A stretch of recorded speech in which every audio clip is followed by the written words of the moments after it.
निःशुल्क रूप से मिलनी चाहिए। क्योंकि एक बार को आप सोचिए, आखिर उस बच्चे की गलती क्या होती है जो एक गरीब घर में पैदा होता है और उसको बेहतर शिक्षा से वंचित होना पड़ता है। शिक्षा के सामने एक पैसे की दीवार खड़ी है, जो जितनी ऊंची दीवार लांघ सकता है, जो जितना अधिक पैसा शिक्षा पे खर्च कर सकता है, वो उतनी बेहतर शिक्षा पा सकता है। लेकिन अगर एक देश एक है, लोकतांत्रिक देश है, तो शिक्षा भी सबको एक समान रूप से तो मिलनी ही चाहिए।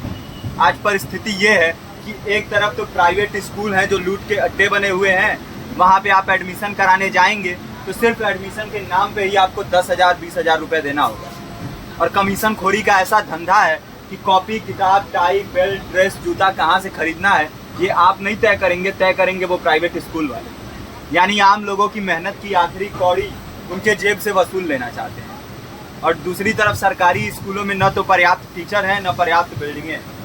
2019 का ही ये पुराना आंकड़ा है कि हर 100 में से 52 स्कूलों में या तो एक टीचर है या 2 टीचर हैं। और उन्हीं टीचरों के ऊपर जिम्मेदारी थोप दी जाती है कि जनगणना करो, मतगणना करो, पशुगणना करो, तमाम काम करवाए जाते हैं। और 19 के बाद से तब से कितने टीचर रिटायर हुए होंगे, और 18 के बाद से कोई टीचर की वैकेंसी भी नहीं है। आप खुद भी सोच सकते हैं ये परिस्थिति और कितनी बिगड़ी हो।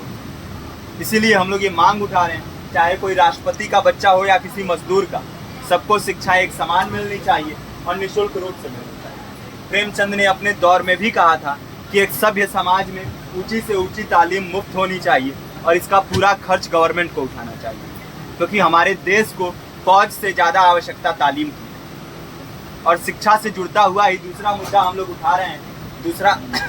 दूसरा मुद्दा है रोजगार का। रोजगार की परिस्थिति ये है कि आज सरकारी सेक्टर हो या प्राइवेट, सब कुछ ठेका संविदा के हवाले किया जा रहा है।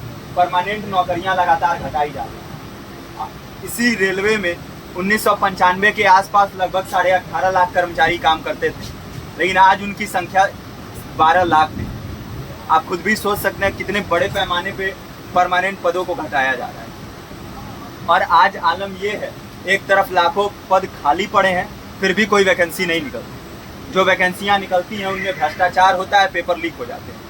RO, UP police, BPSC, SSC, CGL, ऐसे तमाम पेपर लीक हो चुके हैं, आप लोग भी जानते ही हैं।